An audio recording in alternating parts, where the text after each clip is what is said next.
Magbigay ng bagay na kadalasang dahilan ng paghihiwalay ng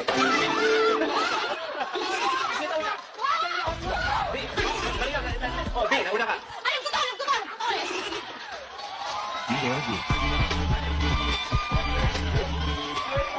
Okay, timer starts now, Di. Cellphone o text? Cellphone, services. Wala. Nakahusing. Yes. Magbigay ng bagay na kadalasang dahilan ng paghihiwalay ng magkasintahan. Babae, third party, ganun!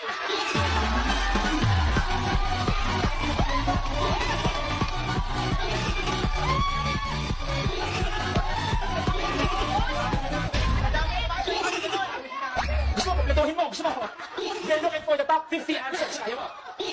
Okay, babae. Ang sagot ni Angelica. Services.